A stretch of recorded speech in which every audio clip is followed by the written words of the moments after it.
el Evangelio de Lucas, los versículos desde el 11 al 19. Dice así en el nombre del Señor: en su camino a Jerusalén, Jesús pasó entre Samaria y Galilea.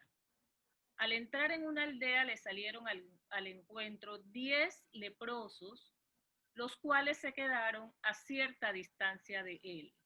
Y levantando la voz le dijeron: Jesús, Maestro, ten compasión de nosotros. Cuando él los vio, les dijo: vayan y preséntense ante los sacerdotes. Y sucedió que mientras ellos iban de camino, quedaron limpios. Entonces, uno de ellos, al ver que había sido sanado, volvió alabando a Dios a voz en cuello, con el rostro en tierra, se arrojó a los pies de Jesús y le dio gracias. Este hombre era samaritano. Jesús dijo: ¿no eran 10 los que fueron limpiados? ¿Dónde están los otros 9? No hubo quien volviera y alabara a Dios sino este extranjero. Y al samaritano le dijo: levántate y vete, tu fe te ha salvado. Eran 10 hombres que tenían lepra. La lepra era una enfermedad de la piel que hacía a la persona un ser despreciado por la sociedad. La lepra eran llagas profundas, eran como podredumbre de la piel, como que la piel se iba pudriendo y esto emitía malos olores. Dice que los perros lamían las llagas de los leprosos, pues también los insectos se posaban en las llagas y me puedo imaginar que quizás hasta gusanitos podrían salir por allí. La piel estaba tan muerta, se moría la piel, que ellos perdían la sensibilidad. Y entonces a ellos se les podía desprender la nariz, las orejas, los dedos, y ellos ni lo sentían, pero ellos iban quedando mutilados por la lepra, y era una enfermedad contagiosa. Entonces los leprosos tenían que irse de su casa, no podían quedarse en su casa, pero no solo irse de la casa, sino que tenían que salir de la ciudad. O sea que habitaban en el desierto, habitaban en cuevas, con humedad, con ningún tipo en condiciones que no eran las mejores para que ellos se sanaran.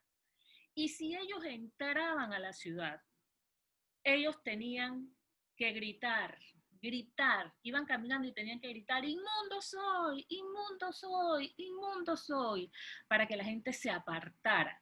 O sea, ellos no se podían mezclar con la gente. Eso me habla a mí de un dolor profundo en el alma de estas personas, porque tenían que estar solos, lejos de su familia, pero también eran rechazados, despreciados. Y si hay algo que duele al alma y al corazón, es sentirte despreciado.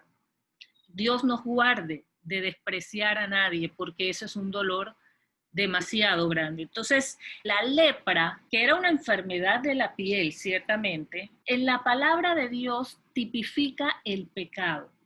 Tipifica el pecado porque así como la lepra corrompe la piel, el pecado corrompe el corazón del hombre. Un ejemplo es cuando en María y Aarón, los hermanos de Moisés, ellos murmuraron contra Moisés porque Moisés se casó con una mujer cusita. Entonces ellos lo criticaron por eso, pero no solamente eso, sino que entonces también decían: ¿y quién es Moisés para que solo Dios le hable a él? Y eso le molestó a Dios. Y Dios hizo que a María le diera lepra, dice que desde la cabeza a los pies, estaba blanca de la lepra. Moisés se conmovió y Moisés intercedió ante Dios por ella, pero Dios le dijo: déjala que pase 7 días con lepra. Eso fue un castigo para María, producto de la murmuración contra Moisés. Entonces, la lepra es considerada como una tipificación del pecado. Así como la lepra apartaba al hombre de su familia, de sus amigos, de la ciudad, el pecado nos aparta a nosotros de lo más importante que es Dios, y también nos aparta de la gente. Estos 10 hombres leprosos escucharon que Jesús entró a la aldea. Ellos sabían quién era Jesús, porque fíjense que ellos le llaman a él maestro. Jesús, maestro. Ellos dijeron, esta es mi esperanza. Y seguramente habían oído que Jesús era un hombre que se juntaba con los pecadores, que sanaba a los enfermos. Ya ellos habían escuchado de Jesús. Entonces ellos van, entran, menos que iban diciendo, leproso soy, y entran, pero se mantienen, dice, a la distancia. Ellos sentían que no merecían nada y por eso gritaron, pidieron compasión, pidieron misericordia. Y dice la palabra ahí en Lucas que Jesús los vio. Cuando Jesús los vio, Jesús les dijo que fueran y que se presentaran ante los sacerdotes. Jesús, ¿qué vio? Jesús vio la necesidad de ellos.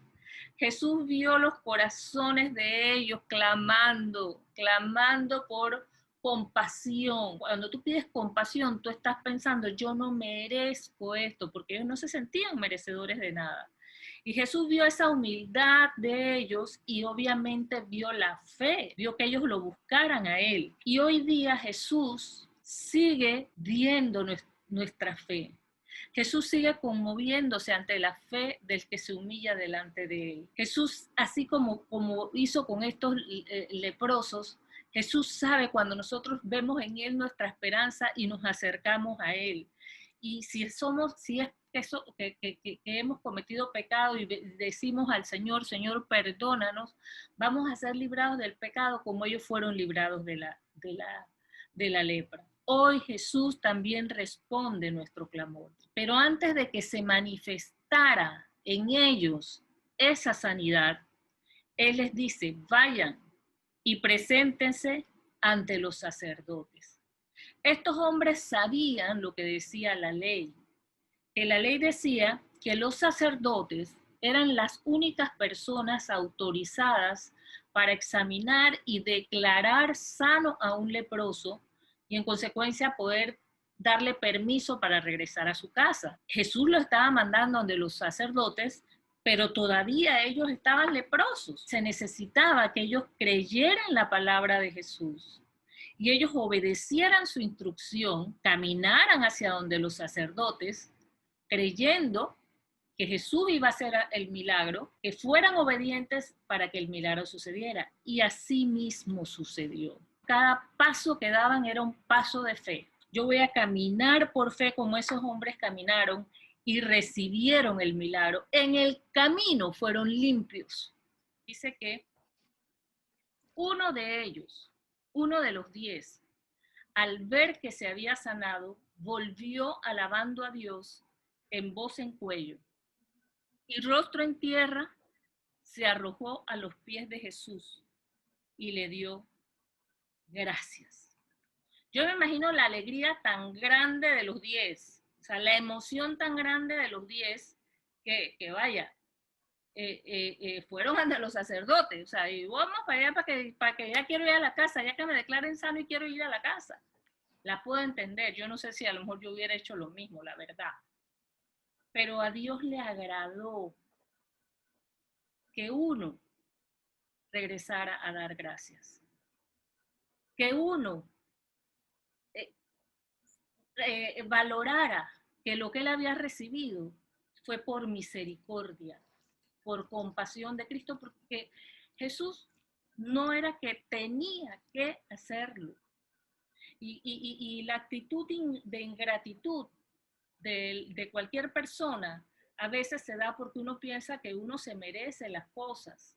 Entonces, bueno, uno lo ve como algo natural y ni siquiera da gracias a nadie, no solo a Dios, sino que no le damos gracias o damos muy pocas gracias. Si hay algo en lo que no sobra, es decir gracias. Y este único de los 10 regresó. Y a mí me llama la atención algo porque me habla del corazón de ese hombre. ¿Saben qué es? Que él fue consistente en su actuación antes y después del milagro. La humillación que él tuvo antes del milagro no fue una postura conveniente, no fue falsa. Es que eso es lo que había en su corazón, una actitud humilde. Uno puede estar tomando una postura y como los niños, ay mami, yo quiero tal cosa, porque esperas un resultado. Y después que lo tienes, ya pierdes esa actitud. Bueno, este hombre dio gracias en voz alta, a voz en cuello, dice ahí la palabra, igual como gritó cuando pidió la necesidad, él gritó, clamó a Jesús. Ahora a voz en cuello dio gracias también. Y dio gracias con la misma humildad con la que pidió la sanidad. Esta vez podía acercarse a Jesús porque ya era sano. Entonces se postra a los pies de Jesús y le da gracias. Jesús, ante la actitud de este hombre, lo primero que se pregunta es, ¿dónde están los otros 9? Él sabía, pero esa pregunta la hizo porque ahí no estaba nada más ese leproso, ahí había otras personas escuchando. Pero el punto que yo quiero decir aquí, que me llamó la atención con esta pregunta, ¿dónde están los otros 9? Yo pienso que, mire usted, piensa en las cosas que Dios le ha bendecido. Yo quise hacer la reunión aquí afuera de mi casa hoy por varias razones y una de ellas es porque a mí me encanta este lugar afuera y yo le he dado muchas veces gracias a Dios por este lugar que tiene vegetación, que es fresco. Para mí es una bendición que el Señor me ha dado. Yo quiero que ustedes piensen en algo que Dios le ha dado y ustedes recuerden si ustedes han ido delante de Dios a los pies del Señor a decirle gracias. Que el Señor nunca se tenga que preguntar dónde está Raya, su nombre, que no ha sido capaz de venir a decir gracias. Y fíjense lo que dice aquí al final. Él se mira entonces al samaritano y le dice, levántate y vete, tu fe te ha salvado. El leproso agradecido, además de la salud física, recibió la salud espiritual, recibió salvación, recibió vida eterna, recibió el regalo más grande. Quiero ver nada más 3 cosas que muestran un corazón agradecido. Un corazón agradecido tiene memoria. Este hombre recordó cómo él estaba antes. Él imagino que se vio sano y él recordó cómo estaba antes, ¿verdad? Lo horrible que estaba su cuerpo, la soledad que él estaba viviendo por eso, sin su familia, el rechazo de todos, ¿verdad? Y él ahora se vio sano y sabía que podía recuperar todas esas cosas. Nosotros no debemos olvidar de dónde nos sacó el Señor. ¿De dónde estaría yo si no tuviera el Señor? Y no debemos olvidar todas sus bendiciones. Un corazón agradecido tampoco olvida lo que otras personas han hecho por ellos. Un corazón agradecido tiene memoria. Haga una lista que le ayude a usted a recordar, que podamos recordar las maravillas de Dios. Dice el Señor que no debemos traer a memoria las cosas pasadas, o sea, las cosas del pecado y esas cosas que Dios olvidó, que ya Dios sanó y que Dios olvidó. Pero nosotros sí podemos recordar las bendiciones que el Señor nos ha dado. Esas cosas no debemos olvidarlas. La segunda cosa que quiero comentarles acerca de un corazón agradecido es que un corazón agradecido ve las bondades de Dios. Y para ver las bondades de Dios, más que los ojos, se necesita verlas con el corazón, o sea, ver las bondades de Dios y de otras personas es un asunto del corazón. Hay gente que está enfocada nada más en las cosas negativas. Uno está como programado para ver errores. No, hay que ver las cosas buenas también. Hay que ver las cosas positivas porque eso genera bienestar a nuestra mente, genera bienestar a nuestra vida, ver las cosas buenas que suceden aquí y ver las cosas buenas de Dios. Dios mío, gracias Señor que podemos ahora mismo estar conectadas, que puedo ver, que puedo oír, que puedo razonar, que puedo tomar decisiones, que puedo caminar, que puedo leer, que tengo salud, Señor. Hay tantas cosas por las que tenemos que darle gracias a Dios. Y yo creo firmemente, se los digo muchachas, firmemente, que un corazón agradecido por lo que ya Dios ha hecho y por lo que estamos creyendo que Dios hará, va a provocar que Dios nos dé lo que nosotros estamos necesitando. Mire, esos otros 9 se perdieron la salvación, ellos quedaron sanos, pero perdidos en el mundo. Para ver las bondades de Dios hay que dejar la arrogancia. El arrogante piensa que lo merece todo. Nunca se va a sentir que lo que tiene es suficiente, ¿verdad? No disfruta lo que tiene. En consecuencia, no agradece. Y eso le trae emociones y pensamientos de malestar. Los corazones humildes ruegan, los corazones humildes agradecen, los corazones humildes viven en paz. Como dijo Jesús, Jesús dijo, aprendan de mí, que soy manso y humilde de corazón, y hallarán que descanso para vuestras almas. La gratitud es una señal de humildad. El que es agradecido siempre alaba a Dios. Lo alaba antes del milagro, lo alaba después del milagro, se mantiene a los pies de Jesús, dependiendo de su gracia en los momentos buenos y en los momentos malos. Santiago capítulo 1 del 2 al 4 dice, considérense muy dichosos cuando tengan que enfrentarse a diversas pruebas, pues ya saben que la prueba de su fe produce constancia y la constancia debe llevar a feliz término la obra, para que sean perfectos e íntegros sin que les falte cosa alguna. La situación difícil puede llegar a convertirse, dice, a feliz término. Puede llegar a ser algo feliz, algo agradable, algo bueno. Hay algo bueno más adelante. Entonces usted en la situación difícil, usted puede decir, mira Señor, esto me duele, pero yo te doy gracias por lo que tú vas a hacer, el resultado que viene. Yo te pido, Señor, dame la sabiduría, la paciencia, el entendimiento para dar los pasos que tú quieras que yo dé en medio de esto. Y si una de las cosas que hay que hacer, como les dije en la reunión, creo que fue la anterior, si es algo que no viene de Dios, sino del mismo demonio, el paso puede ser reprender. O puede ser una mala decisión. Señor, yo me equivoqué, te pido perdón, yo voy a corregir esto, yo voy a dejar tal cosa.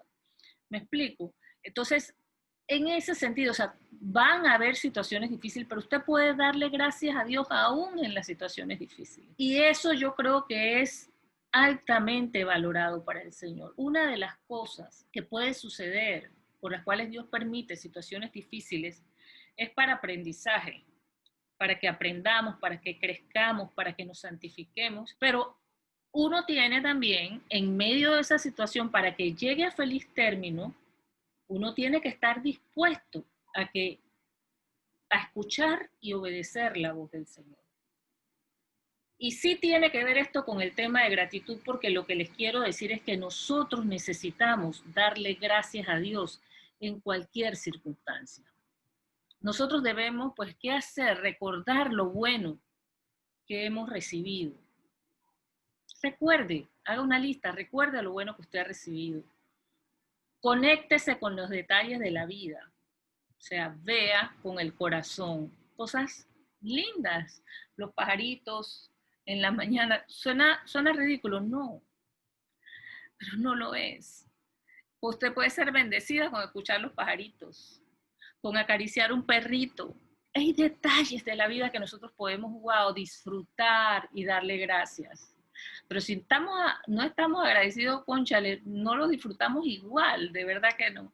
Y expresar gratitud a Dios y a todos. Desarrollemos un corazón agradecido. Usted puede buscar una hoja y colocar a mano izquierda 1, 2, 3, 4, 5 cosas que ha hecho Dios en usted, en sus hijos, en su casa. Respuestas a oraciones suyas por las que usted quiere darle gracias a Dios. Los regalos que Dios le ha dado. Y del lado derecho puede poner 5 cosas que son regalos que usted ha recibido de otras personas. Fíjese a ver si usted puede hacer eso. A lo mejor en este momento ya usted lo está recordando y pueda anotarlo o pueda pensarlo. Mire, si a nosotros nos cuesta trabajo colocar 5 cosas que Dios ha hecho, tenemos que volver a esto. Pedirle a Dios un corazón con memoria. Tenemos una oportunidad grande de hacer cambios en nuestro corazón, en nuestro corazón. Y si Dios ha traído este mensaje hoy, es porque Él nos va a ayudar a hacerlo. Porque Él quiere que seamos así, quiere que tengamos mejores relaciones con la gente. Esta es la voluntad de Dios. Dios vino a salvarnos, Dios vino a sanarnos y Dios vino a que nosotros tengamos comunión los unos con los otros, a que vivamos en armonía, que vivamos en bendición y de verdad ser agradecidos es una bendición. Usted tiene hijos, dele gracias a Dios por sus hijos. Tener hijos, tener un esposo, aunque usted quiera cambiarlo, que no va a poder, no podemos cambiar a nadie. Dele gracias a Dios por su esposo. Dele gracias a Dios por tenerlo a él, por tener la palabra de Dios. La vida, la familia. Yo tengo aquí los amigos. Yo le doy gracias a Dios por mis amigas. Gracias a Dios por las experiencias de crecimiento que he tenido en mi vida, aunque se hayan sido duras. Haber crecido es bueno. Y seguir creciendo es bueno. Bueno, muchachas, vamos a orar